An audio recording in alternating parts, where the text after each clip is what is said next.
Olá, tudo bem? Continuamos a nossa jornada falando do texto bíblico, especialmente em referência a Apocalipse e o tempo do fim. Eu espero que você esteja acompanhando, tomando anotações. Já está com a Bíblia aí em mãos, está na tela do teu celular, está no computador. Quero fazer um desafio para você aqui. Que tal você compartilhar esta mensagem, como as outras também, com pelo menos 10 amigos? Nós vivemos num mundo de tanto ódio político que viraliza ódio, viraliza preconceito, viraliza doenças. Por que não viralizarmos, espalharmos esperança? Compartilha aí, pega aí os contatos do teu WhatsApp, do teu Instagram, do teu Facebook, compartilha com 10 amigos. Eu estou aqui já com a minha velha Bíblia para nós estudarmos a vontade de Deus para a nossa vida. Sabe por que é importante estudarmos a respeito da vontade de Deus? Olha aqui para mim. Você estava compartilhando, né? Para só um pouquinho. Olha aqui para mim. Sabe, os homens não se revoltam contra a vontade de Deus existir, contra a ideia de Deus existir. É legal Deus existir, um Deus poderoso que pode tudo, que me ama, que pode todas as coisas. Então, os homens não se revoltam contra a ideia de Deus existir. Eles se revoltam contra a vontade de Deus para a vida deles. E na Bíblia, nós temos a revelação da vontade de Deus para a nossa vida. E hoje, para estudarmos a respeito do tempo do fim, eu não vou começar no livro de Apocalipse. Eu quero convidar você a ler um livro de um profeta que às vezes a gente não lê. Daqueles livros que a gente tem até dificuldade de achar, sabe? Trata-se do livro de Abacuque. Para te ajudar a achar aí, como é um livro não tão convencional, Abacuque está depois de Naum. Não ajudou muito? Ele está um pouquinho antes de Sofonias. O que você acha? Se você correr aí, na verdade, você tem o livro de Miqueias, Jonas, Amós, depois você vai ter aqui o livro de Joel, Oséias, Daniel. Então acha o livro de Daniel e vai correndo a folha até o livro de Abacuque. Enquanto você procura, por que eu escolhi falar sobre o livro de Abacuque? Me permita falar sobre isso. É que Abacuque viveu num tempo bem parecido com o tempo que você e eu estamos vivendo.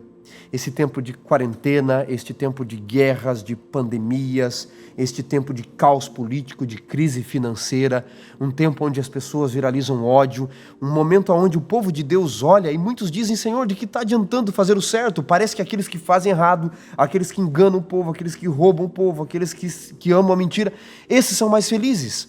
Abacuque viveu num tempo parecido com o nosso.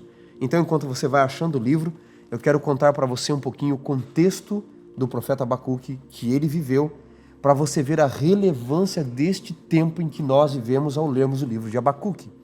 O nome Habacuque, em hebraico, pode significar cheiro ou flor cheirosa, ou pode significar abraço, ou abraço forte. Abacuque ele viveu mais ou menos no 7º século antes de Cristo, ali por volta do ano 612 é que o seu livro foi escrito. E Abacuque viveu no momento onde o povo de Israel estava sendo consumido pelos seus próprios pecados, sofrendo consequências de suas próprias escolhas. Neste tempo, o reino do norte, ele já não mais existia. É curioso porque em 725, mais ou menos 100 e poucos anos antes de Abacuque, o reino do norte de Israel, ele havia sido destruído pelos assírios. E se você lembrar da história, lembra que Israel teve como rei Saul, que foi o rei de todas as 12 tribos, depois Davi, que também ali por 900 a.C., mais ou menos, comandou as 12 tribos, e Salomão. Depois que Salomão morreu, o seu filho Roboão assumiu o trono. Mas como Salomão, para manter as suas mulheres, os seus castelos, tudo aquilo que ele havia feito, ele impôs muito imposto sobre o povo, muito jugo sobre o povo. Quando Salomão morreu, os líderes de Israel se reuniram e disseram para o seu filho Roboão para aliviar os impostos, o jugo que Salomão havia colocado sobre eles. E você lembra da resposta de Roboão, filho de Salomão? Ele disse: o meu dedo mindinho é mais largo que a costa do meu pai. Se o meu pai vos açoitou com chicotes, eu vou açoitar vocês com escorpiões. Ele estava dizendo: eu vou afligir vocês muito mais do que o meu pai. E o que aconteceu? As 12 tribos de Israel se dividiram. 10 tribos nomearam como rei Jeroboão, filho de Nebate.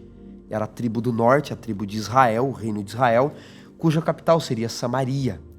2 tribos continuaram seguindo a casa de Davi. E eles elegeram como rei o próprio Roboão, e a capital deste reino, seria Jerusalém.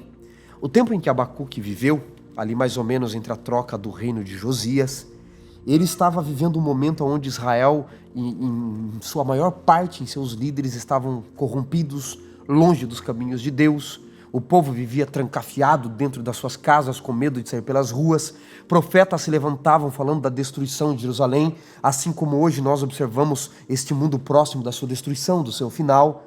E Abacuque, como seguia Deus, como ele era seguidor de Deus, guardador das leis de Deus, da vontade de Deus, e ele percebia que aqueles que faziam a vontade de Deus se davam mal, e aqueles que não cumpriam a vontade de Deus aparentemente se davam bem. Abacuque, ele fica revoltado com Deus. Deus parece estar fechando os olhos para a injustiça. Deus parece estar encobrindo o rosto para o seu povo. Deus parece ficar em silêncio. Deus parece não responder às orações dos justos. Abacuque entrava em desespero, não só ele, mas aqueles que seguiam a Deus e a sua vontade. E então Abacuque, ele é um profeta conhecido como profeta intruso. Abacuque faz parte daqueles profetas menores da Bíblia. Você tem no Antigo Testamento os profetas maiores, porque eles escreveram livros maiores, não porque a inspiração deles era maior, como Isaías, Jeremias, Ezequiel, Daniel escreveram livros grandes. E você tem os profetas menores, Joel, Sofonias, Abacuque, Amós, entre outros. E Abacuque, ele é diferente de todos os outros profetas menores, sabe por quê? Se você voltar à folha aí da Bíblia que você acabou de achar no livro, você vai ver que o livro de Joel, por exemplo, que é o livro que antecede o livro de Abacuque, o livro de Joel diz assim, palavra do Senhor que foi dirigida a Joel. Se você for adiante do livro de Abacuque, você tem ali outros livros, não é? Você tem, por exemplo, o livro de Obadias e diz, visão de Obadias que o Senhor lhe deu. Agora, Abacuque, ele é diferente desses profetas, sabe por quê? Abacuque, ele não recebe uma visão de Deus como esses profetas recebem. Abacuque, como Sofonias, não vem a palavra do Senhor a ele, assim começa o livro de Sofonias. Abacuque é chamado de profeta intruso, porque Deus não chama. Primariamente não é Deus quem vai até Abacuque, é Abacuque que vai até Deus, num momento de calamidade, num tempo como eu e você vivemos. E sabe o que é curioso? Abacuque, como profeta intrometido, ele vai até Deus. Olha aqui para mim, por favor, deixa eu falar uma coisa com você. Você já passou por um momento difícil na sua vida, de depressão? Já pensou em desistir de tudo? Você aí que está me ouvindo, eu estou falando para alguém que teve os sonhos destroçados, moídos. Há alguém que está me ouvindo agora, neste momento, e está contemplando a vida a partir de vidraças partidas? Se você está passando por momentos de dificuldade ou conhece alguém que está passando por isso, essa mensagem serve para mim, para você, para nos dar esperança. Abacuque, ele é o profeta intrometido, ele não aguenta injustiça, ele não aguenta calamidade, ele resolve ir até Deus. E como ele vai até Deus quando tudo está dando errado? Como muitas vezes você e eu vamos até Deus. Quando as coisas não dão certo na nossa vida, o que a gente faz?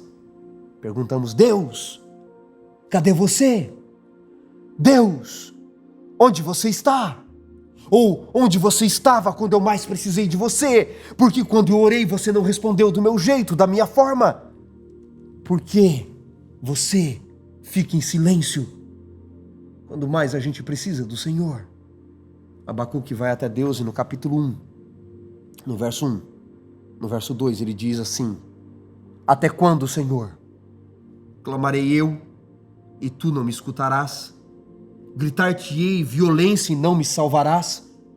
Porque o Senhor me faz ver a iniquidade, a opressão, a destruição e a violência estão diante de mim, há contendas e o litígio se suscita. Por esta causa a lei se afrouxa, a justiça não se manifesta, o perverso cerca o justo e a justiça é torcida. Em outras palavras, meu amigo, olha aqui para mim. Olha aqui para mim. Chega aqui mais perto. Abacuque, ele vai revoltado contra Deus e diz, Senhor, tudo está errado. A justiça virou erro e o erro virou justiça. Hoje nós vivemos num mundo assim, parecido com o de Abacuque. Já está se tornando pecado falar sobre pecado, você já percebeu isso? Não é à toa que um dos grandes pregadores que nós tivemos na história, Billy Graham, disse que se Deus não voltar e não destruir esse mundo logo, daqui a pouco ele vai ter que pedir perdão para Sodoma e Gomorra. Olha a injustiça desse mundo. A lei de Deus se afrouxa. O perverso parece que sempre se dá bem. E Abacuque diz, Senhor, até quando? Até quando nós vamos ter que viver assim? Responde para mim aí. Os dias que Abacuque viveu, não lembra os nossos dias? E aí eu pergunto para você, quando um justo vai até Deus e clama a Deus por justiça, clama a Deus por livramento. Que resposta você espera que Deus dê? Que resposta você espera da parte de Deus a alguém que está descontente com a injustiça, que quer que a vontade de Deus se cumpra? Que resposta você espera de Deus? Qual? Eu não sei você, mas eu esperaria que Deus respondesse a Abacuque dizendo: Abacuque, meu filho, meu querido amado, calma. Eu estou vendo tudo isso, mas eu vou melhorar tudo. Tudo vai ficar melhor, tudo vai melhorar, tudo vai dar certo, tudo vai acabar bem. Não é essa a resposta que a gente espera para as nossas orações quando os nossos sonhos são ruídos, partidos, quando pessoas que a gente ama têm uma doença incurável? Eu estou falando para alguém aí que está com um parente com uma doença, alguém que está com esse terrível e maldito coronavírus, alguém que está muito doente, que você ama. Que resposta você espera de Deus? A gente espera que Deus diga: calma, meu filho, tudo vai acabar bem, tudo vai dar certo. Mas sabe o que é curioso? Quando Deus responde a Abacuque, a resposta de Deus me choca. Sabe por quê? Sabe por quê? Porque a resposta não é a que Abacuque esperava. A resposta não é a que nós esperamos. Deus responde a Abacuque no capítulo 1, no verso 5, dizendo: Vede entre as nações, olhai, maravilhai e desfanecei, porque eu realizo em vossos dias uma obra que vocês não vão acreditar quando for contada.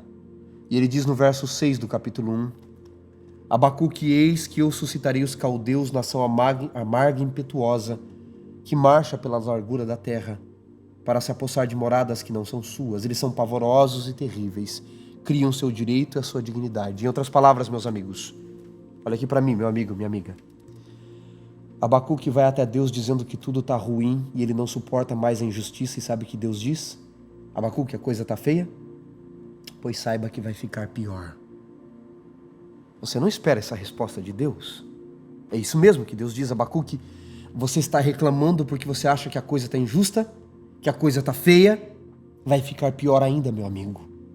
Vai ficar muito pior. Em outras palavras, se você te escandaliza enquanto andamos, que dirá quando corrermos? Você já percebeu de quantas ideologias e filosofias existem em nossos dias, prometendo uma melhora deste mundo? Quando Jesus Cristo disse que o mundo irá de mal a pior e que um dia ele vai destruir tudo isso daqui e fazer tudo novo, Jesus não veio para melhorar o velho, ele veio para fazer tudo novo. Salvação não consiste em melhorar o velho homem, salvação consiste, como diz Paulo, em um novo homem, uma nova natureza.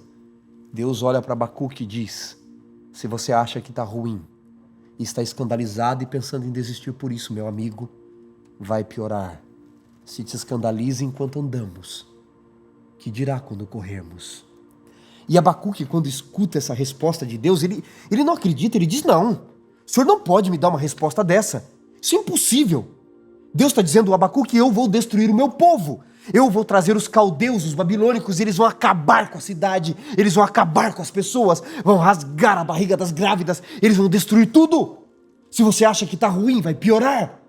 E Abacuque, ele diz no capítulo 1, no verso 12, não és tu Deus desde a eternidade, ó Senhor, o santo, nós não morreremos. Ele está dizendo: Senhor, o Senhor não vai fazer isso. O Senhor ama tanto a cidade de Jerusalém, a cidade que o Senhor escolheu, o povo que o Senhor escolheu, eu duvido que o Senhor vai fazer isso. E Deus então responde a Abacuque. E Abacuque, quando entende a resposta de Deus, ele vê que Deus vai cumprir. E ele diz no capítulo 2, no verso 1, colocarei na minha torre de vigia sobre a minha fortaleza. Ele está dizendo: eu vou orar para ver se eu entendi direito, se a resposta de Deus é essa mesmo que vai piorar, porque a resposta não é aquela que eu queria. Para mim, Deus ficava em silêncio, Deus cobria os olhos, e agora Deus responde algo que eu não quero. E Abacuque então recebe no capítulo 2, no verso 2, uma resposta de novo de Deus. O Senhor me respondeu, capítulo 2, verso 2, e disse: escreve a visão, Abacuque. Grava sobre tábuas para que possa ler quem passar correndo, porque a visão ainda está para se cumprir em tempo determinado, mas se apressa e não falhará. Se tardar, espera, porque vai se cumprir. Em outras palavras, Deus diz para Abacuque: Abacuque, eu disse que iria piorar toda a situação, e eu vou cumprir. E Abacuque, meus amigos, começa a ter uma lição de fé como você e eu deveríamos ter, de que esta vida, tudo é efêmero, tudo é passageiro.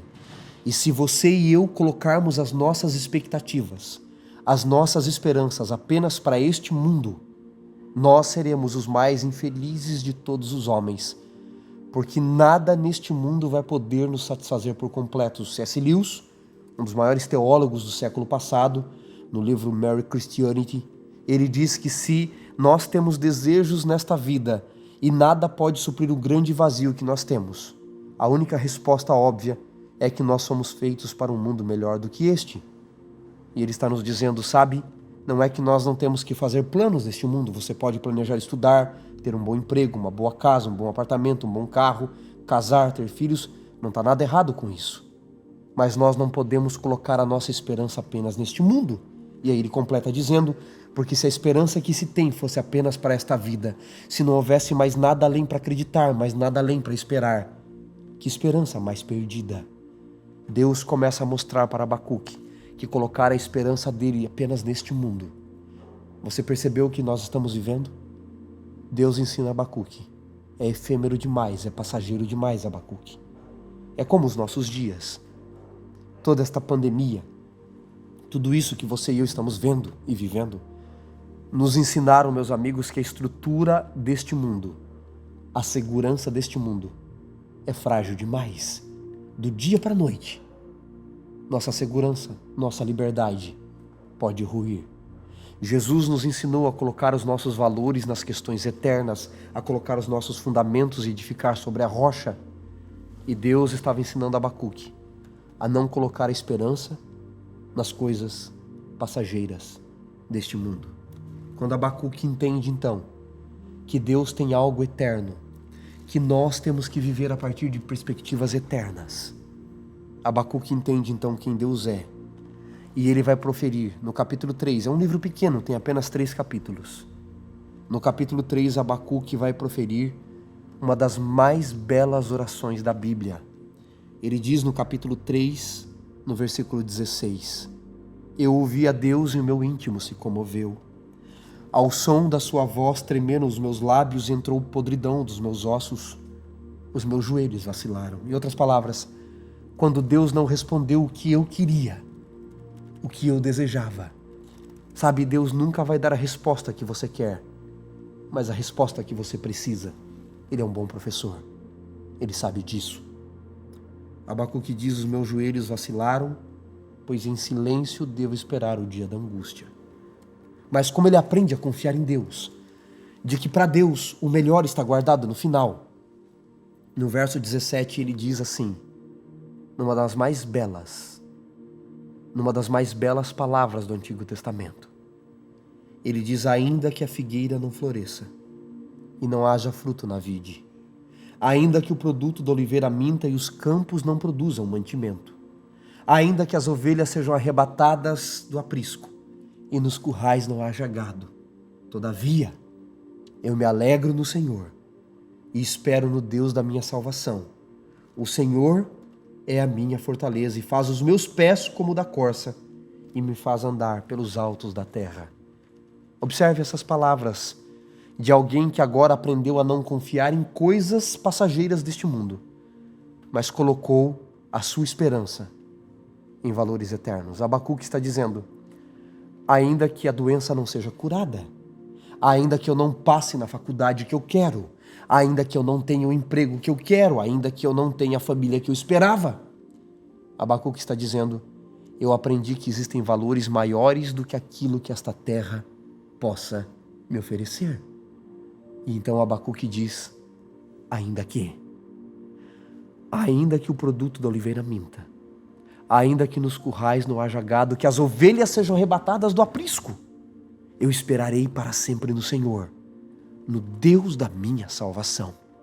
Sabe, meu amigo, eu aprendi na minha vida cristã, lá no passado, quando pequeno, que o verdadeiro cristão jamais deveria perguntar por quê. Você aprendeu isso também? O verdadeiro cristão, ao invés de perguntar para Deus por quê em meio à angústia, deveria clamar o quê? Para quê? Ao invés de por quê. Mas isso é uma mentira. Porque Jesus na cruz, quando oprimido pelos pecados, quando se sentiu abandonado por Deus, o que ele clamou na cruz? Eloi, Eloi, lama sabachthani. Que quer dizer o quê? Em aramaico. Deus meu, Deus meu, por que me abandonaste? Então Jesus também falou por quê? Mas a realidade da vida é que nós deveríamos ter tal experiência com Deus, que em algumas ocasiões nós deveríamos entender que não existe nem porquê e nem para quê. Abacuque não diz porquê e não diz nem para quê. Abacuque diz, no verso 17 em diante, ainda que tudo dê errado, ainda que a resposta de Deus à minha oração não seja a que eu espero, ainda que os planos de Deus sejam diferentes dos meus, ainda que eu espere em Deus e aguardo no Deus da minha salvação. Sabe, esta oração de Abacuque vem junto com outros ainda quês da Bíblia. Existem outros ainda quês famosos na Bíblia. Você tem, por exemplo, o ainda que mais famoso, que é o ainda que de Salmos 23. Ainda que eu ande pelo vale das sombras e da morte. Ele não diz jamais andarei pelo vale das sombras e da morte. Ele diz, ainda que eu ande pelo vale das sombras e da morte, eu não preciso temer, porque Deus estará comigo, mesmo no vale. Você tem o ainda que de Jó. Jó diz, ainda que ele me mate, eu espero nele. E você tem o ainda que de Asaf, ainda que a minha carne e o meu sangue e os meus ossos apodreçam, eu exulto no meu Deus. E você tem o ainda que de Abacuque, ainda que a figueira não floresça, ainda que Deus não me responda, ainda que Deus fique em silêncio, eu espero nele. No ano de 2014, eu pastoreava uma igreja em São Paulo, muito grande. Eu estava de viagem no interior de São Paulo e alguém me ligou dizendo, pastor, eu gostaria que o senhor me visitasse o meu irmão que está doente no Hospital Adventista de São Paulo. Tratava-se do irmão Erichome, advogado que trabalhou na causa de Deus por mais de 40 anos. Muitas vezes ao longo da sua carreira, ele preferiu seguir a Deus do que ganhar dinheiro injustamente. E depois de 40 anos servindo a Deus, o irmão Erichome resolveu finalmente se aposentar, juntou o dinheirinho que tinha ganho ao longo da vida. Um mês depois da aposentadoria, mais ou menos, ele passou mal, foi para o hospital e um homem que nunca bebeu, que nunca fumou, estava com câncer de pulmão. Sempre com uma vida saudável. Mas os médicos disseram, você está com câncer de pulmão, avançado, não temos o que fazer por você. E eu fui visitar o irmão Erichome nesta ocasião. Quando eu fui visitá-lo na UTI, ele já com dificuldade de falar, mas falando baixinho, me disse assim, Wanderson, por quê? Eu servi a Deus a minha vida toda.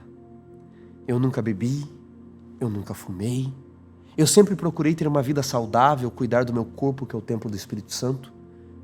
Por que Deus permitiu essa doença? Agora que eu poderia descansar um pouco, curtir a minha família com um pouquinho que eu guardei ao longo da vida.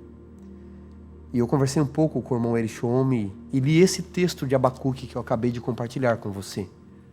Eu disse, sabe, meu irmão querido, às vezes na vida não temos nem porquê e nem para quê. Não há respostas. Às vezes a gente tem que confiar tanto em Deus, que ao invés de dizer porquê ou para quê, a gente tem que dizer ainda que. Sabe por quê, meu irmão? Se você não tivesse esse câncer de pulmão e você vivesse saudável, você viveria mais quantos anos? 10? 15? 20? E o que iria acontecer? Ou 30? Mas o que iria acontecer de fato? Ele disse, eu iria morrer do mesmo jeito. Eu falei, pois bem, mas com a vida entregue a Deus, morrendo agora ou daqui 30 anos, você tem uma certeza, a vida eterna em Cristo Jesus. Então, se nós não colocarmos os valores só nesta terra, mas vivermos com a perspectiva da eternidade, você e eu não precisamos perguntar nem por quê e nem para quê, mas com Abacuque nós vamos dizer, ainda que. E eu fiz uma oração com ele e fui embora. Uns 15 dias depois eu voltei, ele já tinha poucas horas de vida já.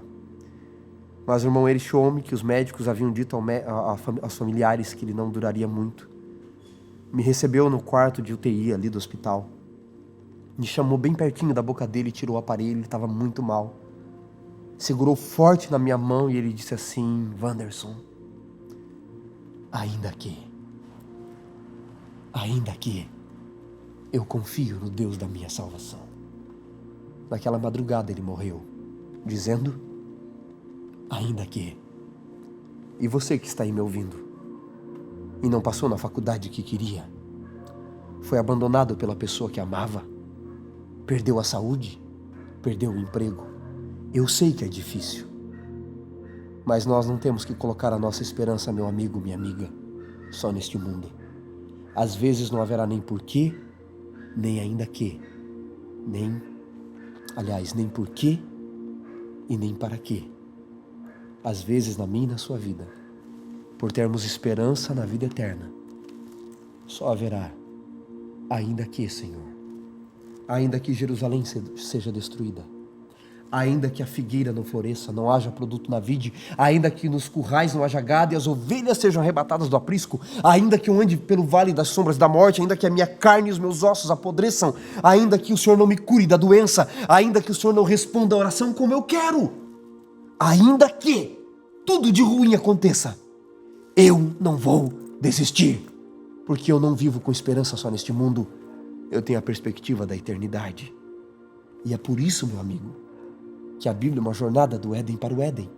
Apocalipse termina nos mostrando que vida feliz de verdade, sem morte, sem pranto, nem dor, Apocalipse 21, sem lágrimas, sem morte, sem saudades, é só quando Jesus voltar. Nós temos que viver desde hoje, com a perspectiva da eternidade. Há uma música que eu gosto muito e ela diz assim: meus pais me disseram que sábios não falam muito, que ao invés de palavras, prefere a eloquência dos atos. Palavras sem freio é virtude para os tolos, mas atuar em silêncio é a glória de poucos. E o coro desse hino diz assim: se o Senhor tem ficado em silêncio, pode ser a resposta do amor, porque num mundo que é tão barulhento, o seu silêncio pode ser um favor. Eu aceito, Senhor, teu silêncio e o sigilo dos teus planos para mim, porque eu aprendi que ao invés de falácias, por ser sábio, tu preferes agir, ainda que. Esta foi a esperança de Abacuque. E você, o que dirá para o Senhor, se a resposta de Deus não for aquela que você espera? Pense nisso.